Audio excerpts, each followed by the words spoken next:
do Agro, com Kellen Severo. Oferecimento Ihara. Agricultura é a nossa vida. Olá, sejam muito bem-vindos ao Hora H do Agro, um painel onde discutimos e analisamos os temas que mais importam para o agro brasileiro. Drones, robôs, máquinas autônomas, inteligência artificial, criptomoedas, blockchain. Essas são algumas das tecnologias já usadas no agro brasileiro e que estão revolucionando as rotinas no campo. No programa de hoje, nós vamos saber quais as tendências para o futuro e os desafios do presente. Para tratar de todos estes temas, quero apresentar os nossos convidados. Francisco Jardim, sócio fundador da SP Ventures. Seja muito bem-vindo, Francisco. Oi, Kellen. Obrigado pelo convite. Muito obrigada a você pela presença. Tiago Rodrigues, líder da divisão Robotic Systems da Solinfitec. Seja muito bem-vindo, Tiago. Olá, Karen. Kellen, desculpa. Obrigado pelo convite. Imagina, o prazer é nosso. Maurício Nicoselli, consultor em agricultura digital. Seja muito bem-vindo. Kellen, muito obrigado e vamos falar de agricultura digital.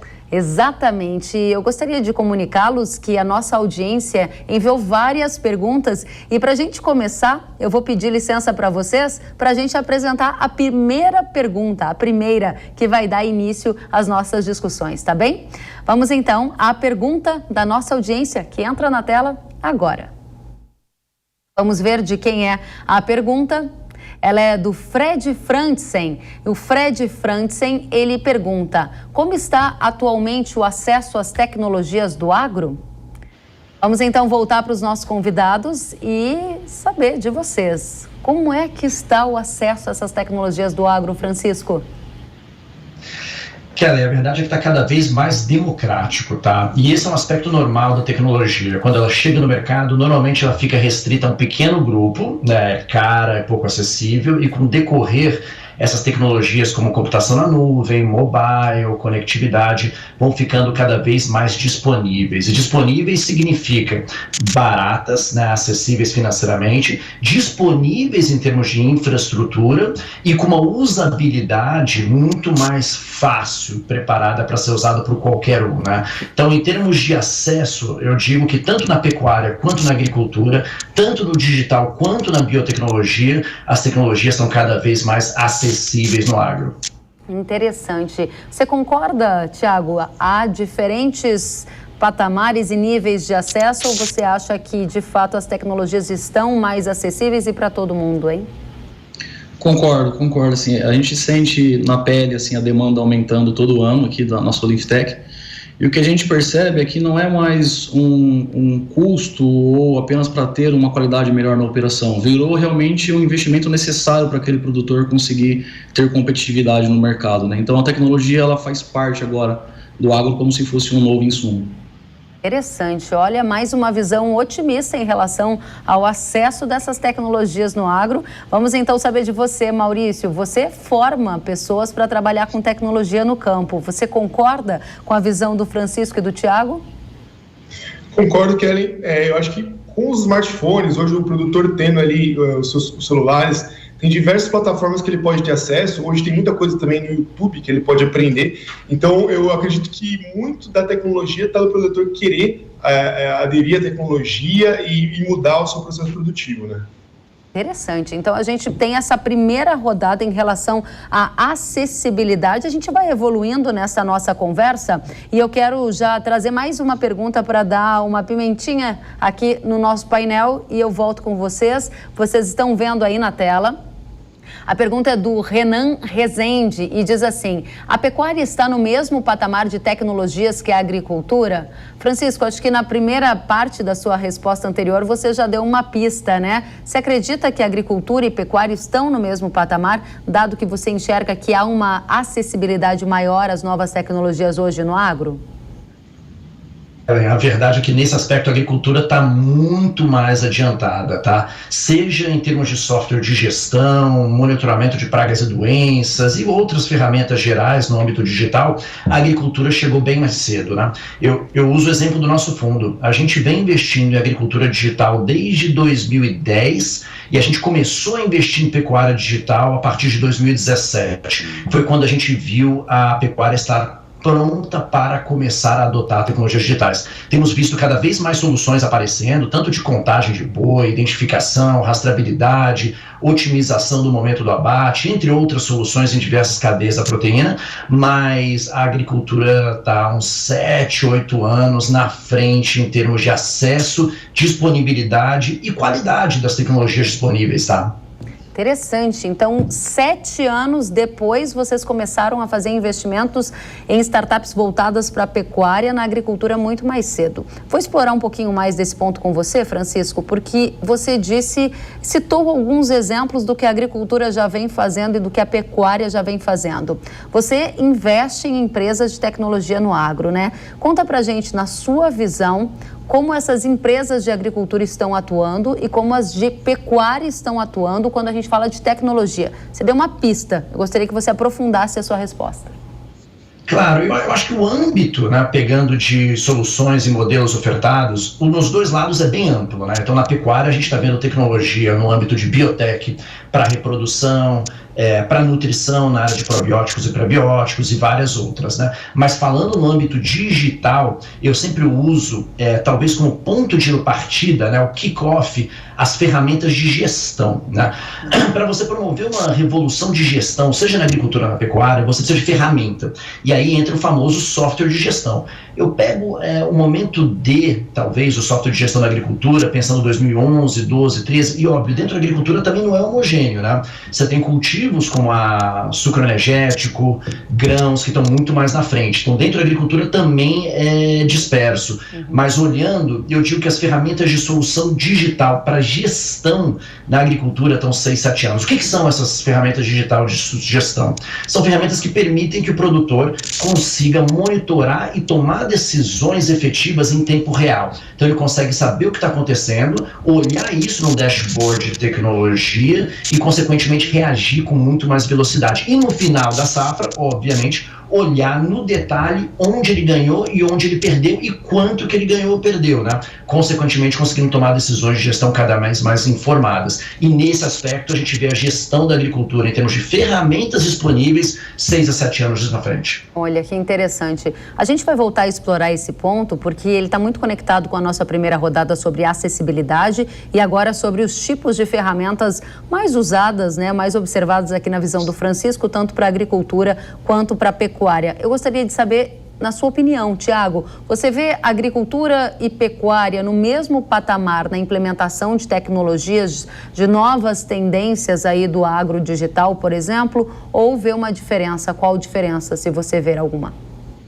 Eu concordo com o Francisco, acho que existe sim um gap aí de anos de busca, só que eu correlaciono um pouco com a infraestrutura para ter isso numa fazenda, né?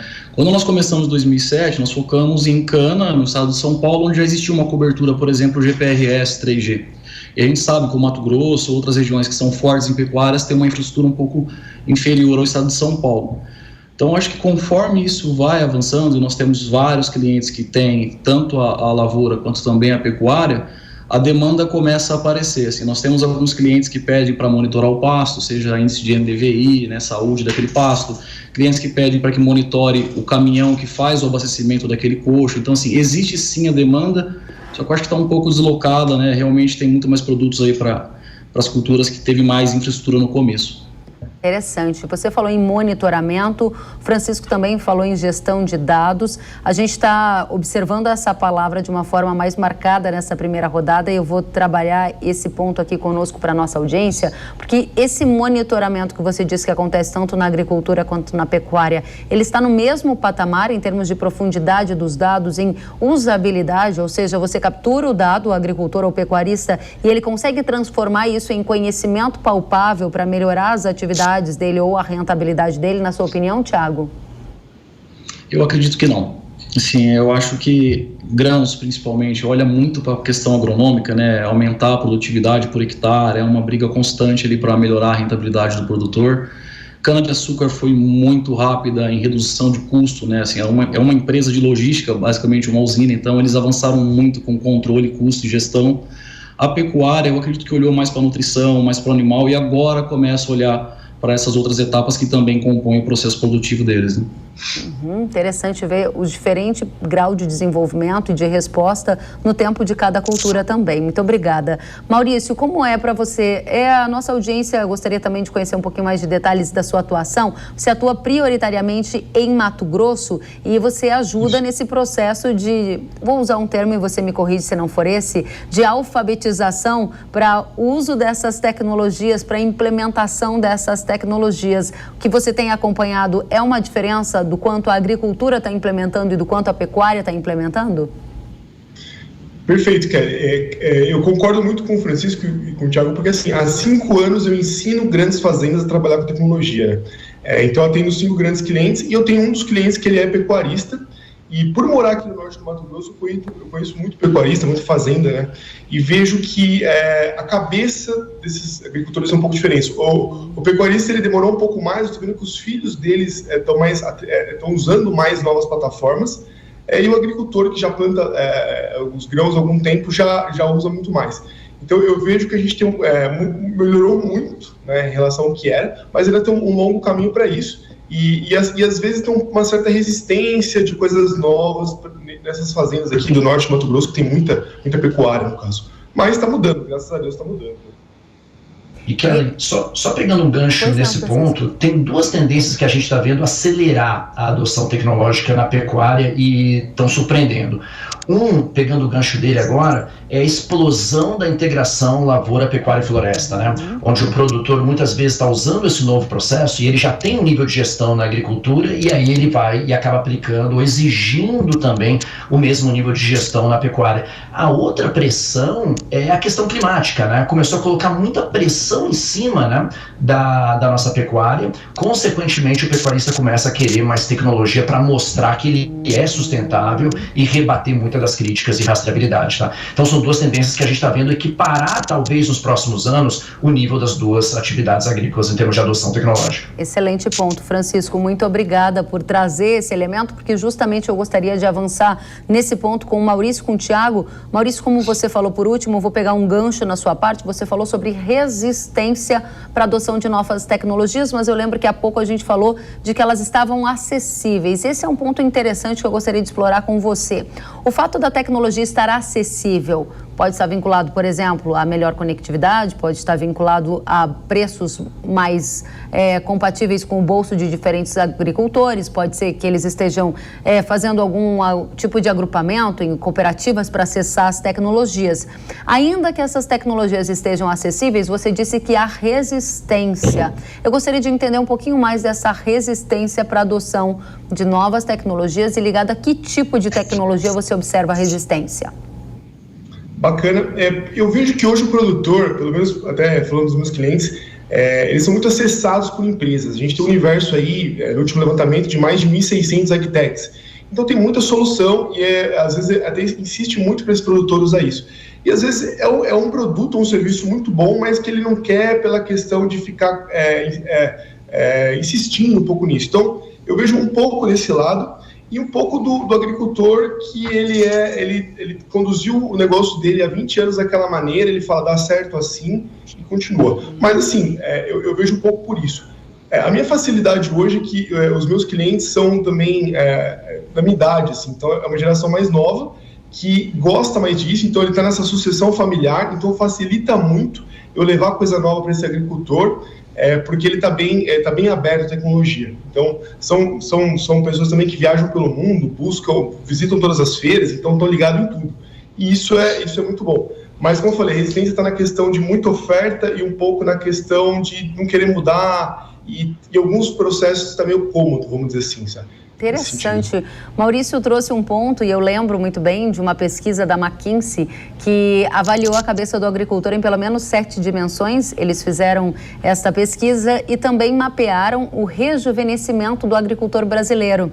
Ponto que o Maurício agora abordou, né? Ele tem percebido que a diferença de idade no tomador de decisão pode deixar este agricultor tomador de decisão mais interessado na adoção de novas tecnologias ou mais resistente. Tiago, conta pra gente como é a sua experiência em relação à adoção de tecnologias, à resistência para a adoção de tecnologias e onde essa resistência acontece. Na sua experiência, está ligado ao fator idade, como foi mencionado pelo Maurício? Também, mas acho que assim, o principal é que, igual o Maurício disse, né, há mais de 1.600 agtechs e todas com um discurso muito parecido, né, inteligência artificial, machine learning. Só que quando a gente olha essas 1.600, a maioria delas estão em São Paulo, ali na Faria Lima. Quando a gente vai para Cuiabá, a gente encontra 100, 150 startups e no campo mesmo, né, do lado do produtor, a gente encontra uma quantidade bem menor. Então, o que a gente percebe que a resistência, muitas vezes, é o que eu estou investindo, eu vou ter um retorno? Assim, eles precisam ter um suporte de qualquer startup ou de qualquer empresa que vai prestar um serviço. Quando eu comecei a vertical de grãos na Solinftec, eu me mudei a Nova Mutum, destravou algumas vendas, porque enquanto eu falava que eu pegava um avião, retornava para São Paulo e voltava depois de 2 semanas, eles ficavam com muito receio de não ser bem atendidos, né? Como é que faz para uma fazenda no meio do Mato Grosso, com pouco acesso à conectividade, suportar uma tecnologia dessa? Então, essa presença das startups e das agtechs próximos ao produtor, na minha opinião, é o que vem mudando essa resistência, tá? A resistência é mais assim, eu vou ser atendido ou não? Interessante, se eu vou ser atendido, se eu tenho uma garantia de efetividade desse produto que eu estou comprando e essa oratória muito parecida, né? Você falou de um discurso igual. Aí eu vou voltar para você, Francisco. Você investe nas startups, está ouvindo aqui a voz também de gente que está ali no campo dizendo, são várias startups, mas elas estão concentradas no Sudeste. Quando a gente vai entrando um pouquinho mais adentro no Brasil, você vai vendo uma diminuição do número dessas empresas. Só que na hora que chega no agricultor, o discurso é muito parecido, nos disse o Tiago. E aí eu conheço muitos agricultores que têm medo de cair no canto da sereia. Estão prometendo que essa tecnologia vai trazer tudo isso, mas no final das contas eu não vi nada. Como é para você, investidor? Você já ouviu alguma coisa nesse sentido que eu estou dizendo? Já, e eu acho que tem um pouco aqui que é ainda um desconhecimento, mas esse desconhecimento está acabando muito rápido, de como funciona o modelo das startups, né? Um dos motivos que as startups têm um modelo de gestão tão vencedor, e quando eu digo vencedor, eu digo lá fora, né? Elas venceram a maioria das batalhas tecnológicas, né? É porque elas são mais audaciosas. Então, no momento que elas são mais audaciosas, elas correm mais risco, fazem mais apostas e sim, morrem com muito mais frequência. A taxa de mortalidade de startup é alta num patamar que qualquer diretor de novos negócios de uma grande empresa que tivesse tantos fracassos ia ser demitido. As empresas grandes não estão acostumadas com esse nível de fracasso, né? Então, o que isso significa nesse novo modelo de inovação patrocinado pelas startups, onde você faz apostas muito audaciosas num ambiente de muita tecnologia e inovação de modelo de negócio?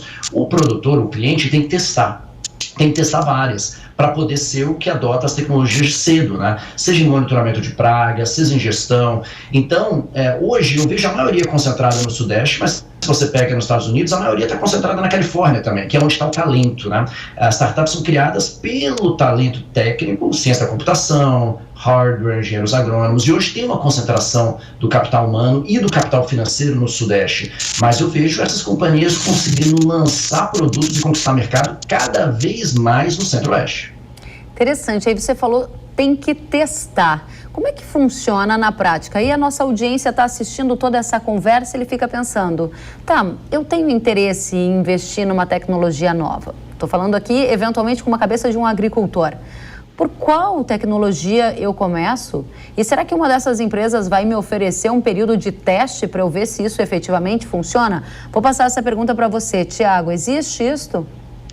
Existe, sim, e até foi a forma que nós adotamos no começo para conquistar os principais influenciadores, né? Então, a estratégia da Solinftec comercial no início foi, eu vou entrar como produtor, como um parceiro dele, eu vou desenvolver soluções de dentro da porteira para fora, não no caminho contrário, e vou garantir que ele consiga utilizar essa ferramenta com a minha presença ou sem ela.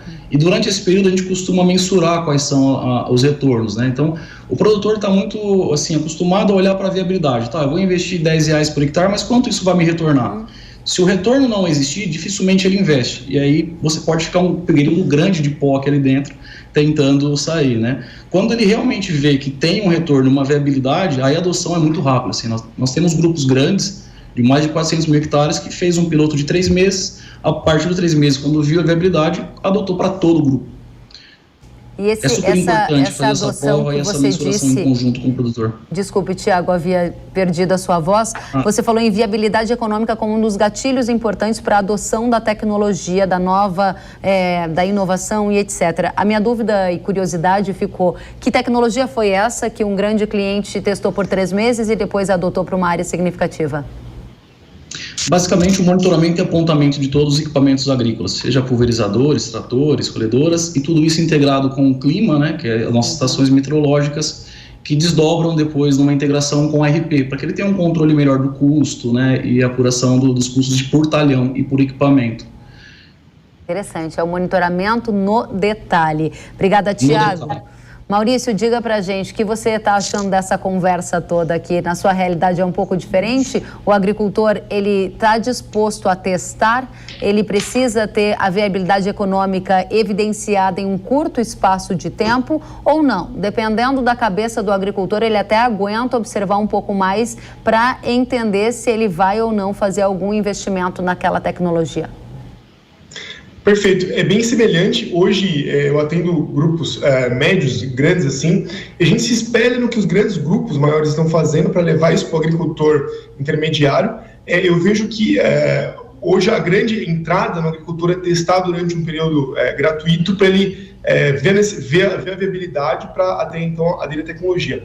É legal até destacar uma iniciativa do AgriHub, que no site do AgriHub tem um painel onde você pode fazer uma avaliação da startup que você... Não avaliação, desculpa. É uma checagem da startup que você precisa. Então, você pode colocar lá, eu quero uma startup de monitoramento de praga.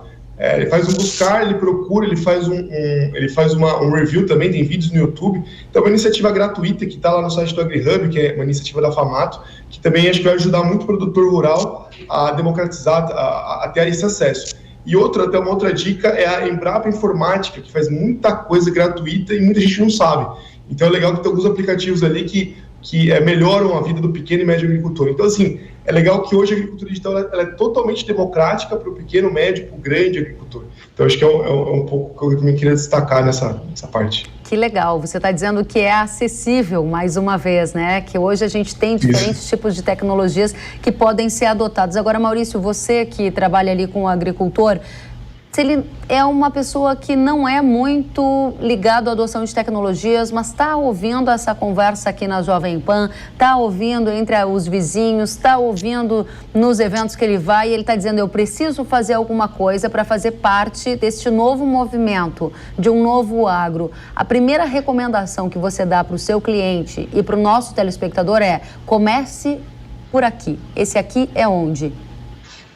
Perfeito. É legal falar um pouco disso, porque eu vejo que a distribuição, que a revenda vai ser um grande parceiro para também ajudar na digitalização dos produtores. Mas hoje, se eu tiver que falar, vamos começar, eu vejo pelo software de gestão, por ele ter os dados ali numa gestão, não só no Excel ou só num papel, como tem muito num caderno, mas tem isso num software de gestão. Tem até software gratuito, acho que é o primeiro passo. E depois eu sempre gosto de falar, tirar os dados das máquinas. Ali tem muita coisa que vai mostrar operacional, como tá. Mesmo se seja uma máquina pequena, a grande maioria das máquinas mais novas já gera um dado. E tem muitas plataformas que vão poder fazer isso também. E um terceiro só é um drone. Também acho que o agricultor, quando ele começa a voar a lavoura dele de uma outra perspectiva, esses 3 pilares assim vão levar um bom resultado para ele. Assim, ele vai poder ver muita coisa e depois disso aí tem outras coisas a mais. Deixa eu ver se eu capturei aqui para a gente fazer um checklist para a nossa audiência. Primeiro, então, você recomendaria começar por software de gestão de dados para ter conhecimento sobre a performance da propriedade ali no detalhe. Na sequência, extrair os dados das máquinas para poder manejar também essas informações. E, por fim, investir em drones. Essa é a sua lista? Perfeito. Eu acho que isso hoje é democrático, é fácil de fazer, vamos dizer assim, de certa maneira, e é acessível para os produtores ali, um agricultor que tem um pulverizador, uma colheitadeira, um trator, até grandes grupos ainda. Então, acho que esse é o caminho para começar nesse processo aí. Francisco, volto para você. Você que eu vi aqui que tem alguns milhões aí na sua empresa para investir em novas startups, ou seja, está monitorando, está olhando, está sempre tentando entender quais são os novos movimentos. A gente vai tratar dessas novas tendências, assim como com o Thiago e o Maurício a seguir. Mas neste momento eu gostaria de saber se a sua lista dos 3 itens essenciais para investimento em tecnologia são diferentes do Maurício, se você fosse conversar com alguém que já adota tecnologia. A gente não está falando com quem não adota. O Maurício já falou com eles. Agora você está falando com quem já tem gestão de dados, já tem drones nas propriedades e já está capturando os dados dos tratores. E ele quer saber o que você indica para ele fazer, qual é o olhar, para onde ele tem que mirar. Então, complementando aqui o ponto do Maurício, e a gente já investiu nas 3 categorias que o Maurício citou, então eu concordo plenamente que são dores muito relevantes dentro da porteira, que hoje em dia existem soluções muito acessíveis para resolver. Em termos de oportunidades que a gente recomenda o produtor olhar hoje, coisas que são dores do dia a dia, que ele consegue mitigar e acessar e realmente reduzir custo, uma são as fintechs do agro, tá? Que a gente está olhando com calma. Então, já temos vários investimentos nessa cadeia e é uma forma que ele consegue obter um crédito para custeio, cada vez mais barato, tomando menos tempo e buscando muito mais oportunidades e muito mais opções, sem ter que sair da fazenda, 100% digital. Essa é uma. Outra oportunidade que a gente tem olhado, que também, na nossa visão, é uma tendência avassaladora no campo, é a migração da distribuição offline para o e-commerce marketplace, tá? Então, desde iniciativas consolidadas como a Orbi e a da Bayer, até iniciativas como a Agrofy, independente, né? Então, a gente tem visto muito essas tendências. E talvez a terceira, e essa é uma que eu acho que já faz alguns anos que está crescendo muito, a adoção está bombando, é a adoção de biológicos, tá? Então, cada vez como um complemento adicional aos defensivos químicos, aos fertilizantes químicos, para ajudar a potencializar a saúde do solo, saúde da planta, potencializar crescimento e potencializar a redução de custo, tá? Acho que essas 3 vertentes são coisas que a gente está olhando e investindo bastante, além das que o Maurício citou. Excelente, gente. Vejam como a gente está evoluindo nessa conversa. Então, nós partimos agora para os agricultores que já são adotantes de tecnologias e que estão vislumbrando um futuro para inovar ainda mais, ser mais eficientes. E o Francisco trouxe fintechs do agro, e-commerce, ou seja, essas compras online de insumos ou esses canais de distribuição, e o insumo biológico, que está muito em alta, especialmente neste momento desafiador na cadeia de insumos, com alta para fertilizantes, alta para defensivos. Então são os mercados alternativos também, assim ditos, que se destacam. Obrigada, Francisco. Thiago, agora é com você. Você amarra para a gente todas essas informações e diz como faz para eleger, depois que você já tem um agricultor que adota a tecnologia, como ele elege o que priorizar, porque nem todos vão poder investir nesses 3 pontos ao mesmo tempo. Normalmente o que a gente acompanha com os produtores clientes é que eles investem onde a dor é maior, né? Então, normalmente o produtor ele tem alguma deficiência, seja operacional, ou seja no controle da parte agrícola. A gente precisa lembrar que, assim como o Francisco, né, o produtor é um investidor. Ele investe todos os anos ali X mil reais por hectare. A maior parte desses X mil reais passa pelo manejo, onde o nível de controle é o menor possível, né? As máquinas estão a campo, você tem um time grande de operadores. Então, eu acho que o primeiro passo, concordo muito com o Maurício, é monitorar. Assim, como eu estou, assim, como é que eu estou em relação aos custos, eu estou aderente ou não, o que eu planejei está sendo executado, e a partir daquele monitoramento você vai começar a identificar quais são os principais gaps da sua operação e startar. Um resumo do que nós vimos, depois do cliente monitorar e entender bem, é atacar principalmente o monitoramento da lavoura. Mas não da forma convencional, né, com um mipeiro, ir na campo, coletando amostra, assim, tentando levar isso para uma escala maior, seja através de drones ou de robótica, assim, precisa avançar com o monitoramento, porque essa informação que hoje é de baixa qualidade, são poucos pontos amostrados num talhão, ela gera uma recomendação agronômica, né, e isso vai quantidade de produto, quantidade de horas máquinas, quantidade de diesel, né, vai uma componente grande do custo dele para realizar aquela tarefa. Então, melhorar essa tarefa eu acho que é o principal desafio hoje para um produtor. Eu investiria por aí.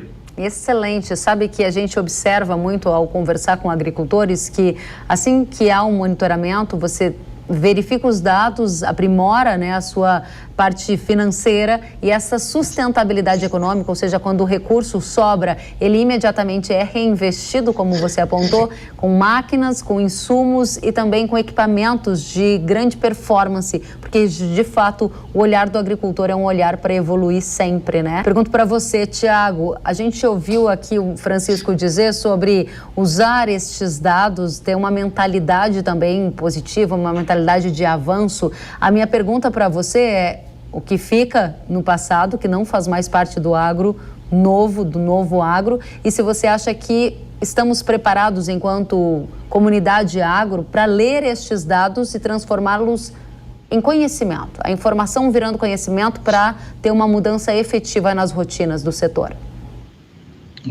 Bom, o que eu acho que fica no passado é a primeira coleta de dados de forma manual. Assim, acho que ela já se mostrou ineficaz em vários aspectos. A gente conhece o problema que isso traz, né, e a decisão que é tomada em cima dela, quanto erro pode ter.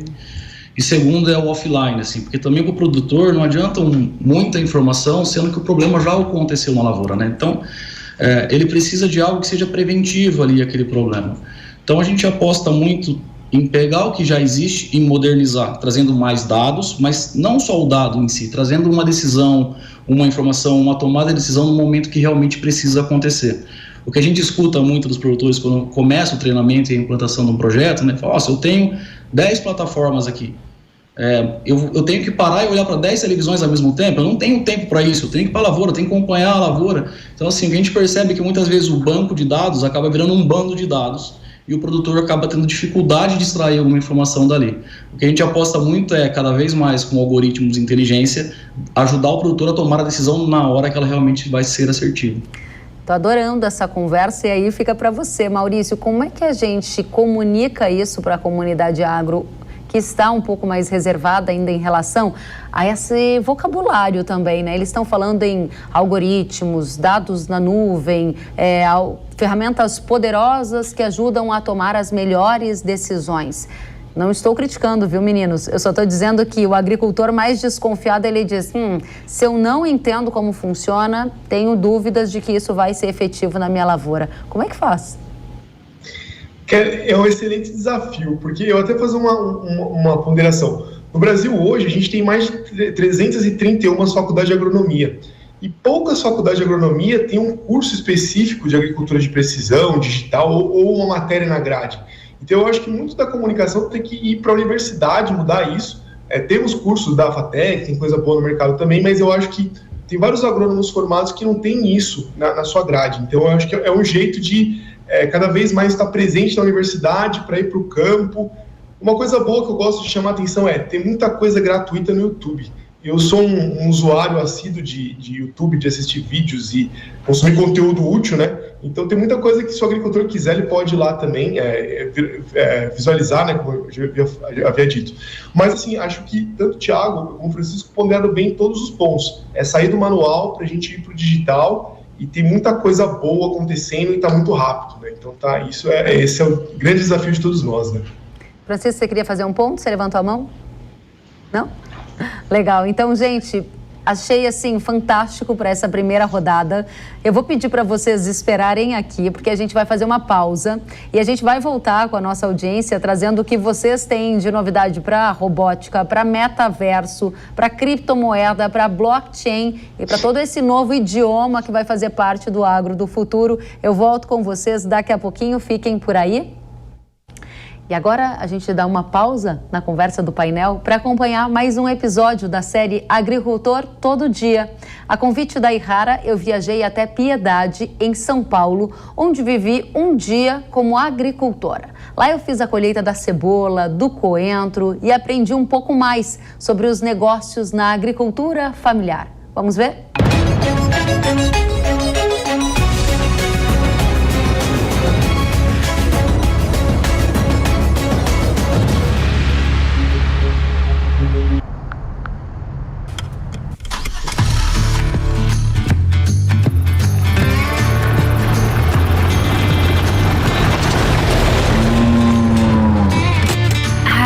Começou o dia. licença. Tô aqui pra aprender contigo. Me conta uma coisa, Renan. Que hora você começa aqui a rotina? Por volta das 6h30 da manhã. Topa um dia comigo como agricultora? Vai sujar sua mão, você topa? Com certeza. Bora lá, por onde a gente começa? Vamos trabalhar. Ô Renan, me conta, quem te ensinou tudo isso que vocês já sabem, hein? Eu aprendi tudo isso com meu pai. Já acompanhava meu pai desde pequeno. Eu acho que a família hoje é a base de tudo ali, né? Seu Zé, eu estou fazendo direitinho aqui, dá uma checada, ó. Tá, é isso aí, você aprende fácil. E às vezes não dá uma vontade de dar uma sentadinha assim?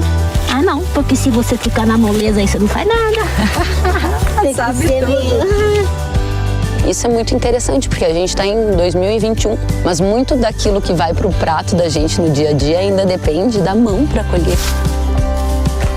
Minha primeira colheita de coentro. Seu Zé, o coentro é aquele que tem gente que gosta e tem gente que não gosta. O senhor gosta? Eu gosto, sim. Muito ou pouco? Médio. Deu o ponto aqui e eu tenho que colher. Se eu não colher, daqui 3, 4 dias eu perdi. Você investe 100 mil reais, você não sabe se você vai fazer 150 ou se você vai fazer 50. E como é que o senhor faz numa situação dessa? O senhor teve safra boa e agora não tem preço. Como é que faz? Prejuízo. Prejuízo. Nessa tranquilidade, o senhor me fala isso? Prejuízo. Infelizmente, a agricultura é assim. É uma bolsa de valores. Cai, levanta e continua. E só quem tá mesmo que fala, você é louco. Tá no ponto, sim, um repolho muito bom de qualidade aqui, é um Astros. E quanto tá falando na caixa? 15 reais. Mas não melhora um pouco, Renan? Por à vista até consigo, mas nessas condições não dá. Então tá bom, eu vou ver se me manda as fotos que a gente não entra num acordo, tá bom? Combinado então. E aí? Meio casca grossa, hein? Não é casca grossa, você tem que valorizar quando você tem um produto bom. Eu acho que precisa ser mais valorizado. Mostrar a origem, de onde vem, todo o processo, como que é feito, que leva um longo ciclo até ele chegar lá no consumidor final. Isso aqui é agronegócio, isso aqui emprega todas aquelas pessoas ali, ó. Cada uma delas tem uma família para alimentar. Ajuda, tem muita gente que depende, né, do trabalho, né? O ganho, o sustento. Então, tira daqui. Tem que gostar, né? Não ter medo de desafios de trabalho, porque é árduo, o trabalho é difícil. Eu vi o seu Zé dizer, a gente levanta e vai pra luta, de novo. Isso é a agricultura brasileira.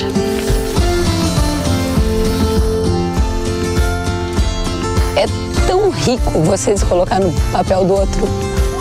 É tão rico ter experiência de mostrar para as pessoas que o alimento que a gente consome todos os dias tem uma rica história por trás. E tem pessoas tão bonitas, tão simples, tão humildes, tão generosas. Agora a gente vai seguir em frente porque tem mais agricultores para a gente conhecer. Um brinde a eles e até lá.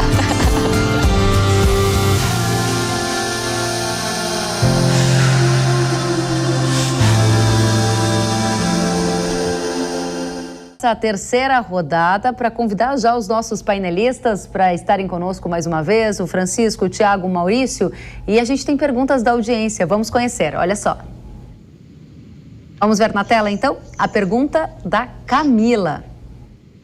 A Camila quer saber, vamos ver, quais são as novas tecnologias no agro e como o metaverso vai influenciar o setor. Camila Lander, muito obrigada pela pergunta. Francisco, responde pra gente. Oi, Camila, super obrigado pela pergunta, em primeiro lugar. Então, o metaverso deixa a gente muito empolgado no agro, tá? O importante é entender que o metaverso, ele é a próxima etapa da digitalização, quando você começa a falar de experiências virtuais e completamente digitais, né? Então, pensando como a gente vai ver isso no agro, e várias coisas já estão acontecendo, primeiro, são mundos virtuais que você pode fazer todo o seu planejamento de maquinário, para poder simular a melhor distribuição de maquinário, otimização no uso do diesel, como que você deve distribuir esse maquinário baseado em compactação de solo e outras ferramentas. São um exemplo, mas você também vai poder frequentar os seus provedores de crédito nesses mundos digitais, vai poder frequentar suas lojas de insumos e fazer as compras nesses mundos digitais. Então o metaverso já está chegando forte no agro, que nem ele está chegando em outras cadeias, né? Simulação, computação na nuvem, imagem 3D, são todas as tecnologias que juntam, formam o metaverso.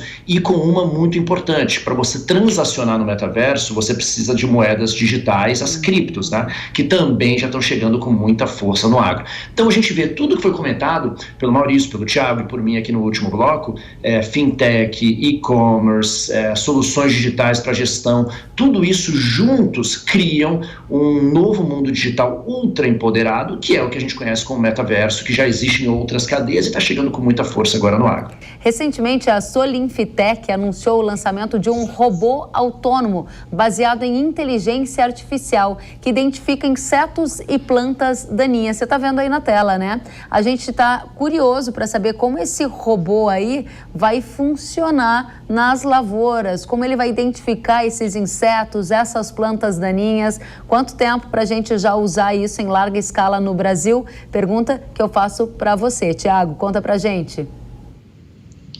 Legal. Bom, o nosso robô, o Solix, ele tem o propósito, como eu disse no primeiro bloco, né, de automatizar a coleta de dado. Hoje um grande problema é a coleta de dado de pragas e doenças e também ervas daninhas no campo, né? São poucas amostras, muitas vezes essa informação ela é escrita ou é digitalizada, porém pode ser mal interpretada tanto no tamanho da praga, no tamanho da daninha, que tudo isso muda no final a recomendação do manejo, né? Mas o principal problema é que é um trabalho a céu aberto, feito por uma pessoa que pode errar, e a quantidade de amostras, por exemplo, num talhão de 200 hectares, são em média 250 plantas amostradas, né?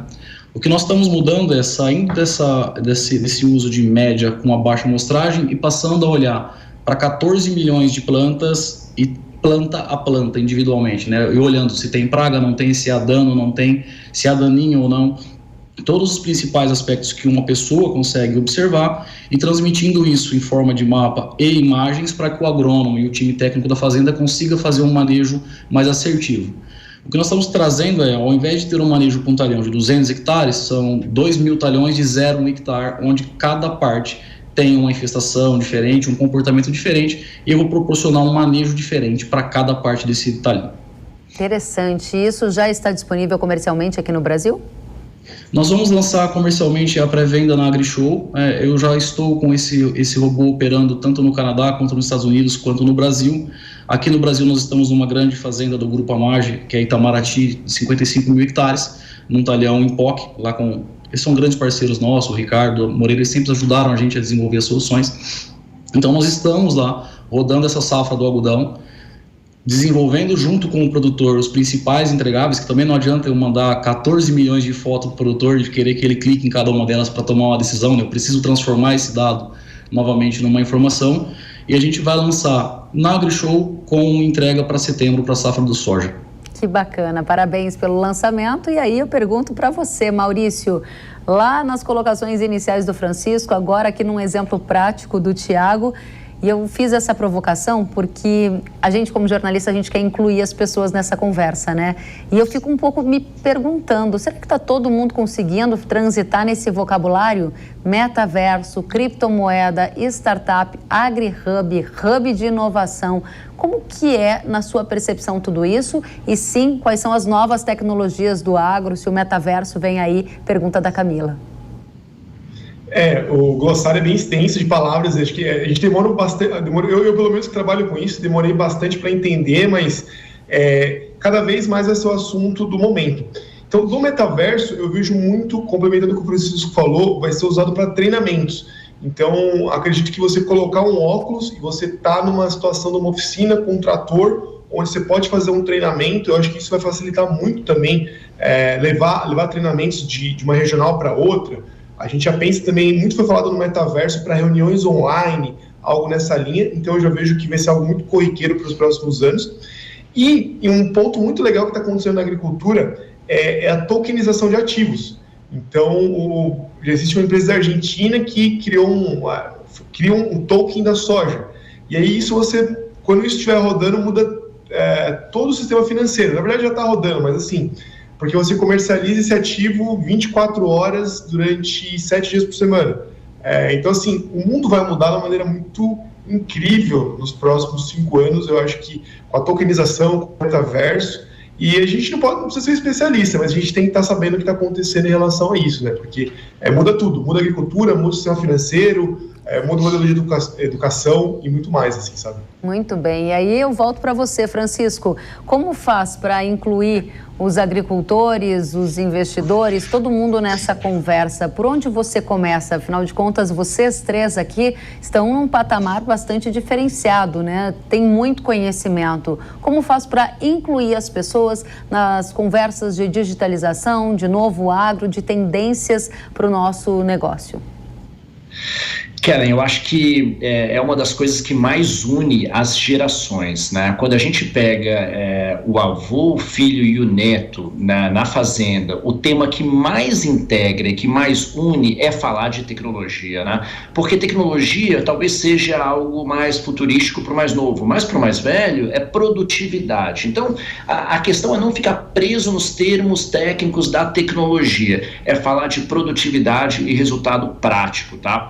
O mundo hoje está vivendo um período muito interessante.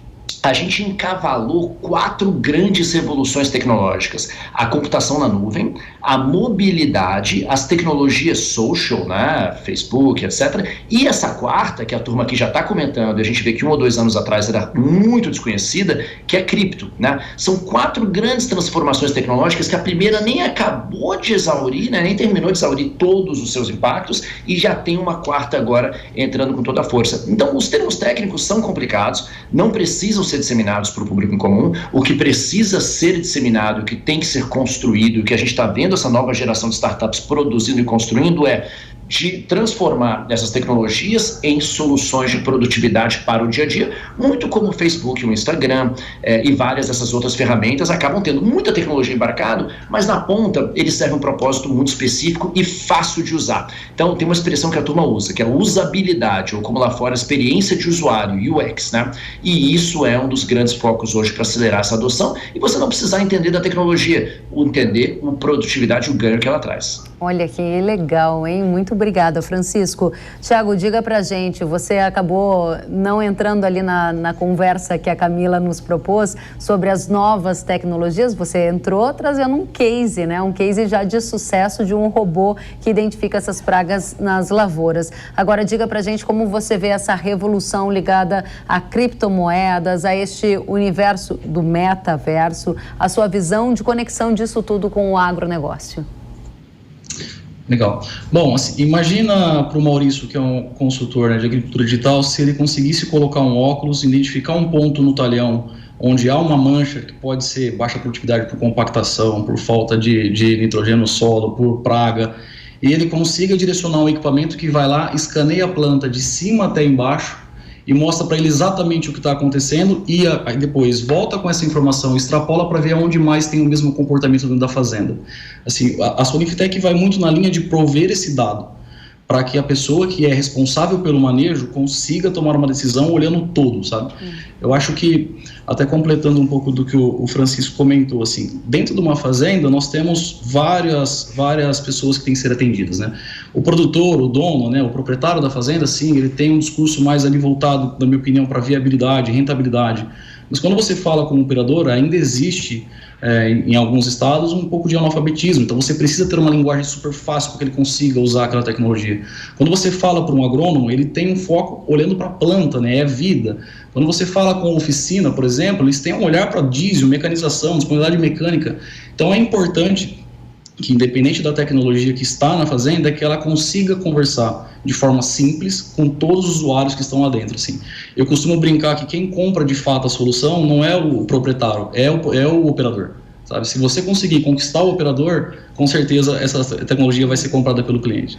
Muito bacana. Diga pra gente, Maurício, quem toma a decisão? Você concorda com o Tiago? Quem toma a decisão muitas vezes é o operador que vai usar essa tecnologia, e como tornar a linguagem simples e acessível para que essas novas tecnologias sejam adotadas. Isso aí, concordo. É um desafio, acho que a gente também treinar cada vez mais. Acho que todos nós fazemos esse trabalho de evangelizar, de levar informação, é o meu trabalho também, Mas, e também, eu acho que, sumarizando, muito também o Francisco falou no começo, é mostrar o real valor, eu acho que está muito conectado a isso. Então, acho que esse é o grande caminho de sucesso mesmo. Bacana, tornar palpável, né? Vamos para mais perguntas da audiência, então fiquem conosco. Vai entrar na tela. Vamos ver? A pergunta da Flávia Stekert, e ela diz: o que temos de inovação no setor de fertilizantes? Essa é uma pergunta muito bacana também, assim como as outras, porque ela nos dá a oportunidade aqui no nosso painel. Quero voltar então a falar com vocês sobre isso. A oportunidade da gente entender a inovação além de ferramentas tecnológicas como um equipamento digital, mas pode ser sim a inovação no insumo, em novas práticas, como vocês já citaram lá no início. Diga pra gente o que você está olhando nesse setor, o que você está vendo, Francisco? Então, a gente já estava vendo uma riqueza enorme de oportunidades de novas tecnologias pré essa atual crise Rússia-Ucrânia que bombou o preço de fertilizantes e colocou esse caso ainda mais em evidência, né? Então, no lado de bioinsumos, muita bioprospecção, buscando novos micro-organismos que conseguem potencializar a capacidade da planta de absorção de nutrientes, né? E além disso, cada vez mais a gente vai vendo uma mescla de saúde de solo com saúde da planta. Então, micro-organismos que fortalecem a capacidade da planta a reagir contra patógenos. E no âmbito digital, a gente vai vendo desde sensor que consegue substituir um laboratório de análise de solo para você poder fazer uma análise rápida no campo e, consequentemente, tomar uma decisão de aplicação de fertilizantes e correção de solo, né? E cada vez mais soluções de computação na nuvem que fazem o cálculo e o processamento de fertilizante solo. Interessante, muito interessante. Francisco, eu vou voltar a explorar esse ponto com você para a gente entender se essa é uma das estratégias das quais vocês têm mais interesse de investir daqui para diante. Posso fazer essa pergunta rapidinho? Claro. A gente faz e a gente tem investido bastante, tá? Nesses últimos anos nessa cadeia, tanto em bioinsumos quanto em computação na nuvem e sensoriamento remoto de solo, tá? E a gente está vendo a evolução dessas cadeias crescendo muito. Então a adoção está crescendo no campo, a qualidade das tecnologias crescendo e cada vez mais capital disponível para essas empresas. Bacana. Diga pra gente, Tiago, você está acompanhando também esse mercado de fertilizantes? Tem pergunta do Vitor Hugo aqui querendo saber se existem também tecnologias para irrigação de gotejo, para depender menos de mão de obra, essa necessidade de diminuir a dependência de mão de obra e novas estratégias para o mercado de fertilizantes estão sendo acompanhadas por você? Nós temos a do Vitor Hugo, vamos colocar na tela então. Tá aqui, desculpa gente, não tinha chamada do Vitor Hugo, tá aqui quais são as tecnologias para irrigação de gotejo e para depender menos de mão de obra. Faço essa pergunta para você, Tiago. Ok. Bom, juntando com o termo do fertilizante, assim, eu acho que o importante é monitorar e monitorar na hora certa e com precisão. Então, esse mesmo robô nosso, ele está passando planta a planta e olhando o crescimento dela, então se ela está crescendo naquela taxa que era esperada, um NDVI isolando ali tudo que é daninha ou terra e olhando apenas para a planta, e também tem um sensor de nitrogênio no solo que vai falar qual é o melhor momento de se aplicar ou não aquele fertilizante, né? Então, acho que quando tem uma crise, seja por guerra ou qualquer outro motivo, o que realmente afeta dentro da fazenda é a rentabilidade do produtor. Assim, ele é sempre o primeiro a sentir o impacto, né? Então, o que a gente olha sempre, como tornar o uso desse insumo mais racional, seja fertilizante, seja água, seja químicos, biológicos, enfim. Como que eu coloco a real quantidade, né? Eu faço um manejo adequado para cada pedaço daquele talhão. Então, para responder na pergunta, nós temos nesse mesmo robô e também nas nossas estações sensores que pegam a umidade do solo em tempo real, transmite isso e transforma numa ação. Olha, tal setor você tem um problema de irrigação, tal setor você precisa corrigir porque você pode estar perdendo produtividade. A gente pega esses dados que estão totalmente correlacionados, por exemplo, no caso do plantio de soja, a umidade é um fator importantíssimo para definir a data do plantio. Né? E o produtor não tem condição de ficar coletando várias amostras ali para decidir aonde, ele precisa plantar rápido, a janela é curta.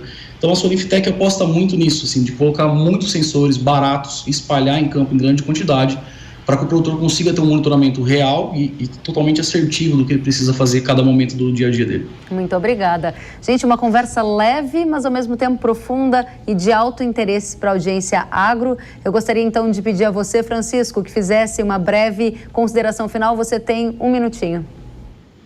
Acho que pegando o gancho do Maurício, o que a gente está vendo hoje para o futuro do produtor e do agrônomo e quem está entrando no mercado de trabalho é uma baita de uma oportunidade, mas também uma ameaça, tá? A gente vai ver um trabalho e uma demanda no agro que vai demandar conhecer cada vez mais tecnologia da informação, cada vez mais qualificação tecnológica, e você vai ter uma renda cada vez maior, mas você vai ter cada vez menos emprego, né? Mas um emprego mais qualificado e técnico.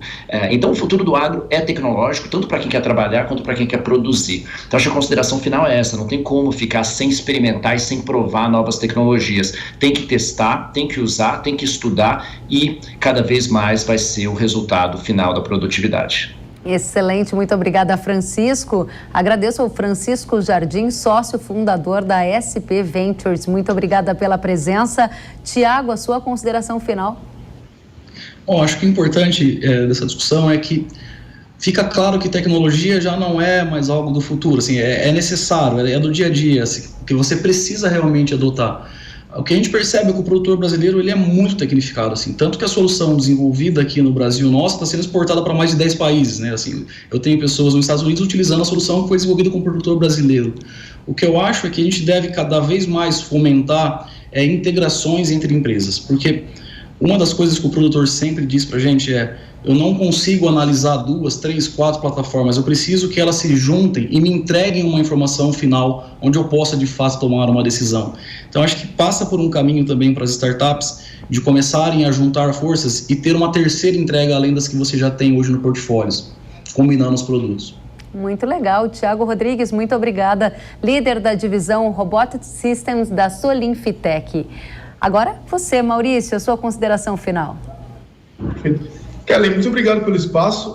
Acho que o Francisco e o Thiago falam muito bem dos pontos. Eu sou entusiasta na agricultura digital, então, independente eu quero que o agricultor use. Eu acho que é muito incentivar a usar, independente da condição. Ele tem uma condição comercial, um parceiro, mas comece, dê o primeiro passo. Eu acho que até programas como esse incentivam a agricultura a começar a aderir e, às vezes, olhar o que o vizinho está fazendo, dar uma copiada, dar uma melhorada. Mas é isso aí. Muito obrigado aí pelo espaço novamente e parabéns pelo trabalho também. Muito obrigada, agradeço a você, Maurício. Vou aqui só pedir para a produção colocar o Maurício, o nome dele completo, para eu agradecer direitinho aqui, Maurício Nicoselli. Agora sim, consultor em agricultura digital. Te agradeço, Maurício, agradeço a você, Francisco, Tiago. Voltem sempre, parabéns pelo belíssimo trabalho. Foi um prazer, uma satisfação ouvi-los. Até a próxima.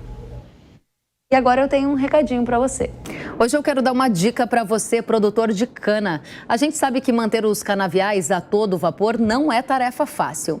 E aí que entra a tecnologia para otimizar o trabalho e melhorar os resultados. Pensando nisso, a Yara, que possui um portfólio completo de inseticidas, fungicidas e herbicidas para cana-de-açúcar, traz também o Hyper, um inovador maturador de cana. Hyper pode ser usado a qualquer momento da safra. Ele eleva a produção de TAH de forma rápida e de quebra já entrega ganhos de ATR a partir de 15 dias. Demais, né? Acesse ihara.com.br ou aponte o celular para o QR Code da tela para saber mais sobre essa e outras soluções para cana. Na hora H da proteção do seu cultivo é Yara. Pode confiar. O Hora H do Agro fica por aqui. Nos vemos na próxima semana. Até lá. Tchau, tchau.